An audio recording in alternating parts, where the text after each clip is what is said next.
The only thing I can talk about is Marvel Legends Maximum. Oh, Familia, we are so excited for this new initiative that Hasbro is rolling out. They're entering the highly articulated action figure market that was previously cornered by Mafex, Figma, and SH Figure Arts. So we had actually reported that we were going to be getting some highly articulated figures, and we kind of like breezed by it really quickly. And this is why I always say take everything we say here with a grain of salt, not only because maybe the information could be wrong, but also it could be something much larger than we're actually giving much attention to. And I certainly didn't give it any attention. So at the top of this video, I just want to say that we have previously reported from our source, the same source that gave us a heads up about Banshee, X Factor Gene, Fabian Cortez, Husk.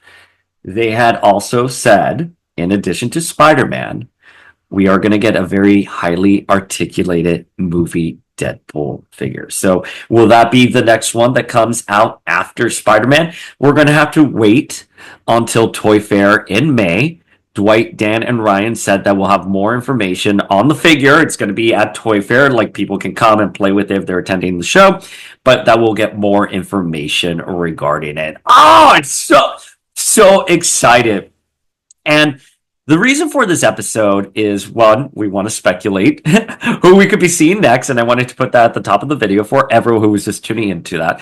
But secondly, the main premise of this video and why I wanted to jump on and have this conversation was I pulled Power of X-Men, and I asked, will you be buying the Marvel Legends Maximum? And 27% said yes. Hasbro, take my money. I proudly, I voted in my own poll. I'm like, I'm one of these. Thank you.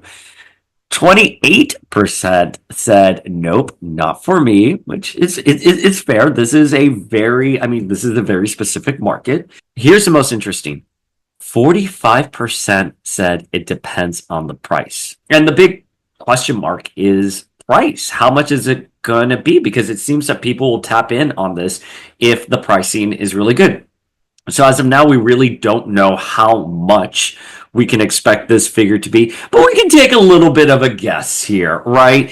So I thought it would be fun to sort of look at other figures in the market that are of a similar comp, and we can like speculate on where the price should fall. Now, the big comp for these, maximum figures is going to be Mafex. And a Mafex Spider-Man, the one that's coming out, that's the No Way Home, is $109.99.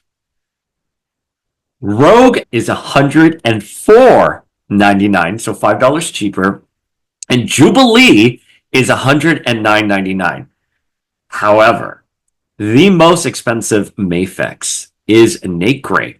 My boy Nate Gray, my favorite character. Nate Gray is $119.99. Oh my God. He's the most expensive Mafex figure to date. I'm like, why are you doing that for Magneto, Gambit, Storm? Storm is probably the best Mafex figure out there. She's not even that much money. In fact, Storm is on discount right now at Big Bad Toy Store for like $75. And if you have the extra cash to burn, I recommend picking up that Mafex Storm. She is so good. Oh, I love her so much. She's my favorite. But man, $119. Like, listen, I pre-ordered too. Okay, so but that's because Nate Gray is probably my favorite X-Man out there. And getting a Mafex figure of him, because I'm already such a big fan of Mafex, is like a dream come true.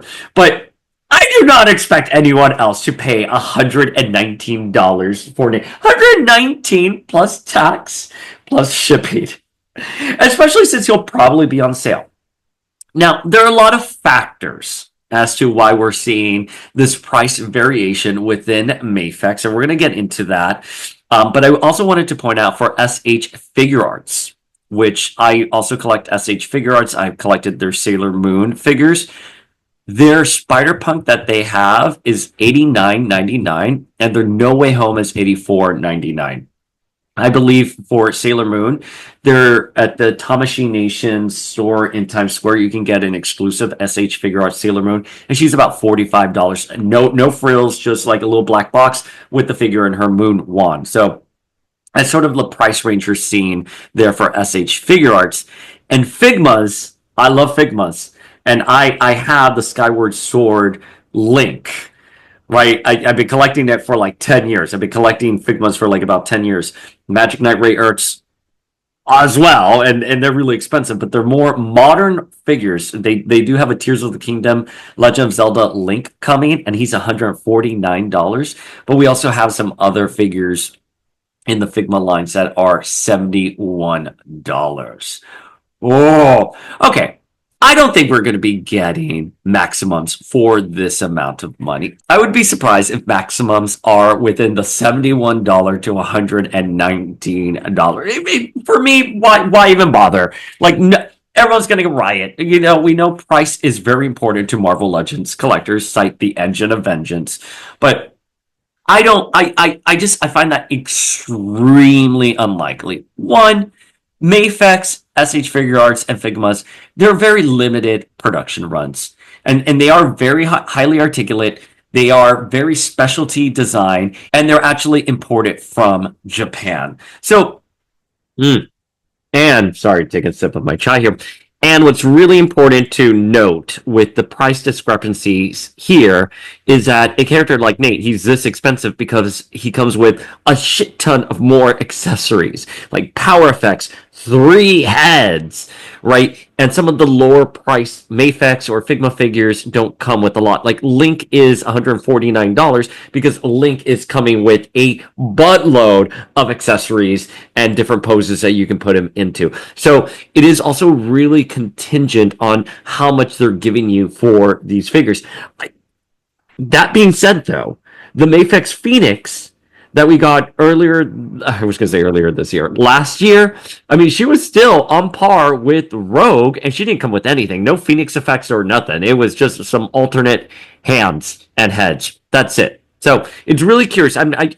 We have reached out to Mafex people, and we've wanted to do an interview, and they said we don't do interviews. But I don't want proprietary information. I want to understand the business model and sort of the factors on it. So again, this is just me speculating as a consumer without any real official sources there.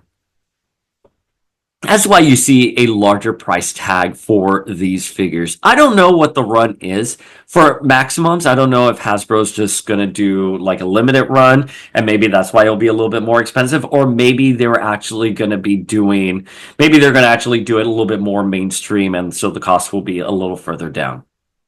But let's take a look at Marvel Legends as well, because the Marvel Legends Deluxe Phoenix is $49.99. And you get the Phoenix effect, multiple heads and hands with that. Blob, similar situation, but he is $79.99. A deluxe Blob is $79.99. And Crystal with Lockjaw, alternate hands and heads and power effects is at $69.99. Ooh, that is a pretty penny for Crystal. But she does come with Lockjaw. It was really big, and Blob is a larger deluxe figure. I'm interested. It's interesting that Phoenix was only $49.99. So when we're looking at this Maximum Spider-Man, we're like, okay, so what are you getting with this? What we are getting, most deck on a web shooter, build the mold from the ground up, 3 heads, 5 sets of hands, a stand. And I've been looking at videos out there from Shartimus to Toyshiz to Dan Hu to the Strong Collectors. By the way, all great accounts. Go check them out. What wonderful videos they have all put out there. And I feel pretty confident in saying that we're probably going to get this figure for $49.99. I think $49.99, which is the price of the Deluxe Phoenix figure, is a sweet spot for this. Because, like, I don't know if you can go lower than that, because like a standard Marvel Legends right now, right? So like the Extreme Wolverine, he's $25.99, and he comes with like nothing. That's $25.99. This is getting alternate heads and hands, a stand. $49.99 is sort of where I would think where this figure should be priced. Now, what do I think the range could be? It could be $39.99 all the way to $50 even. That is where I would put it. And seeing what other people have said, that like if this figure is more, I mean, I think some people have been like, if it's more than 30, I'm not going to do it. I'm like, well, I don't think that's fair. I mean, again, like a standard Marvel Legends is like $25. Oh, $25. So, you know, it's you're getting a lot more bang for your buck, and this is a mold that has been built from the ground up. He's looking really good. I mean, like, oh, I think compared to the Mafex Peter Parker face, though, oh, my only note for this is that I can't do the photorealism with some of these characters. Peter Parker looks like what, like that, you know, like ah. It is a very pronounced face. I like the Mafex Peter Parker face a lot better. Oh, I mean, I've noticed that. I mean, listen, we've talked about the deluxe gene, Marvel Legends gene. Oh, it's just, it's a lot. It's a lot. So I hope they kind of scale back a little bit when they were in their like Marvel anniversary, like Polaris and Havoc, Lovers Triangle with Wolverine, Cyclops, and Gene Face. I thought the faces all looked great. I wish Hasbro could go back to that. Some of the new faces they're a bit much. They're a bit much. But I think we're gonna see this figure at like $49.99. And I really do like that. And by the way, if you do $49.99, I think that's a fair price point, and I think Hasbro now can make these premium figures more of a mass market, right? Because before, like Figma, Mafex, those are specialty market figures. Hasbro Marvel Legends are more mass market. Now, can you take that and make them like, so now can you get these like highly articulated figures and make them mass market and be really good? I mean, again, this figure looks really great. And if we're going to get Deadpool, ooh, even better. All right, so there is my thoughts on pricing.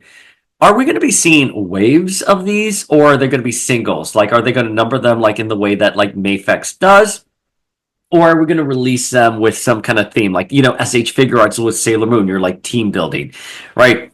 If the rumor is true that we are going to be getting movie Deadpool after this one, then I'm going to say yeah, they're just one off. So like Spider-Man's number one. Movie Deadpool is going to be number two. Number three will be Wolverine. Number four will be Venom, whoever, right? I think that would be really interesting. Um, are we going to see a switch over from mainline Marvel Legends to Maximum? I don't know. I mean, again, it depends on the price point. You know, I think 10 years from now, we're going to look back and we're going to be like, oh no, Marvel Legends were only $25 back in like 2025, and now they're like $70. So maybe at this point, the pricing will just like balance out. I remember when Marvel Legends started being $12.99, and I was like, damn, these are getting expensive. I'd be really interested to see where we're going to go with pricing. Is this going to now be the standard for the mainline Marvel Legends? I don't know. It would be an interesting question. I mean, we have seen Hasbro pivot quite a bit. I mean, we're doing like Dragon Man is a deluxe crowd-funded figure. This makes me worry about Build-A-Figures. Are Build-A-Figures days numbered? Are we just going to, if something's a Build-A-Figure, are we just going to get it as a crowd fund? You save money that way, right? I don't know. Let's see. I mean, the recent wave that we saw with like Banshee and Dakin, they're coming with the small little comic books. And that is very reminiscent of how Marvel Legends first started off. You would get a comic book packed in with your figure. Now, these are little comic books. And again, we've reported on this. The T I have on the back end is that they're going to have a little QR code, and you're going to be able to go read the comic that the figure comes with. So you'll be able to buy Banshee. He'll come with a little giant size X-Men, and you'll be able to scan a QR code and read giant size X-Men. We also heard that a little spinner rack is going to be coming in the future. I don't know. Really interesting to see how the line has evolved from that like first wave in 2002 with like Toad, no articulation because he was supposed to be packed in with a movie Toad. I mean, everything has changed. I mean, this stream, Familia, mark my words. The stream last week was a game changer. Hasbro, obviously, we've seen the headlines out there. A lot has been going on with Hasbro as a company. They are pivoting. We have seen them pivot. We have seen them do new initiatives. Again, the deluxe figures, Maximum, and now giving us comic books. with the figures in lieu of a Build-A-Figure. I mean, it's really interesting to see what's going on, and lots of retail exclusives, lots of Target exclusives. You know how I feel about those. Anyways, so with that, I did pull the Familia. I was like, which characters do you want to see as part of a maximum wave? And you know, it's interesting. People just want to get into it. They want to see some characters that we haven't even gotten in Legends format yet. So let's go. I have a top 10 here. We got a couple hundred votes. I don't think it's a poll still going on. I believe it still is, but I wanted to get this video out. So this is just a couple hundred votes that we got. Number 10 was Elektra, which, yes, a character like Elektra in a maximum wave makes perfect sense. Elektra is great in her red costume. Elektra was our first female Marvel Legends. Let us not forget that. Her and Rogue, right? Elektra came first and then Rogue in the Danger Room box set. So 100% let's see Elektra. Comics accurate Elektra, I believe is what we want to see here. Number 9 is Gambit. I can't argue with that. Again, Gambit is one of those characters that you want to see in a very highly articulated fashion. And his Mafex is so great. So great. Nightcrawler is the other one people wrote in about at number 8. And again, much like Gambit, this is a very highly nimble character that it makes sense doing him in this new articulation system. Number 7 is Psylocke. No notes. Yes, give us Psylocke, a 90s Psylocke. Oh, that would be perfect with lots of katanas and like power effects. Oh, absolutely. Number 6, and this kind of threw me off here. I think some people thought I was asking which Marvel Legends you want to see. Rachel. And I'm including her here. I didn't remove her from the list because I think this does bring up a very valid question that if we do move away from mainline Marvel Legends, sort of more of a mass market $25.99 model, and get more characters in a maximum capacity, what if we got a character like Rachel? I mean, she still will be in scale, but she would just have different articulation. I would be okay with it. If this is a way to get Rachel, give us Rachel. Although I will say, you're going to have to build her from the ground up, presumably, in terms of the figure and the mold, and then add in a Phoenix effect. Going to be a lot. But, you know, now that I talk about it out loud, that's probably how I would want Rachel. Multiple heads, multiple power effects, and highly articulated. So, there we go. Number 5 is Wolverine. No surprise. I'm just curious if people want a comics accurate Wolverine or Hugh Jackman Wolverine. Number 4, and this is because the trailer dropped, Daredevil. Daredevil and Elektra. Everyone is talking about Daredevil and Elektra. Oh, we're so excited for Born Again. It's coming in March. Coming in March, baby. Now, the top 3 were very interesting. We are an X-Men podcast, so that's why it is an X-Men heavy list here. It's likely that a Captain America, Iron Man will be the ones that come in. But Iceman, lots of people wrote in for Iceman. Like, lots of people. That's number 3. Number 2 is Jean. And by the way, White Phoenix, X-Men Revolution, a 90s Jean, a modern Jean. Everyone wrote in Jean. We're huge Jean Grey fans. We love our God Queen here at Power of X-Men. But the number one that by landslide, by the way, by landslide, and always, every time we pull something on Power of X-Men, this character comes out, number 1 always, Storm.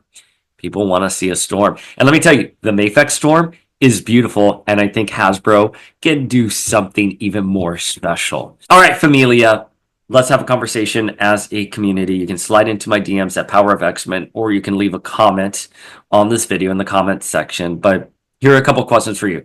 Is $49.99 a good price point? Do you think it's going to be $49.99? Do you think it's going to be cheaper? Like, I think it has to at least, I'm not saying I'm right, but I do think it's going to be north of 30. North of 30, I can give a compromise at like $35 to $50, but if I had to guess, $49.99 is where I'm going to put it. Is that a good price point for you? If it's not, why not? What price point do you want to see for something like this? Again, this is just speculation. This is just me speculating. Which characters do you want to see in this series?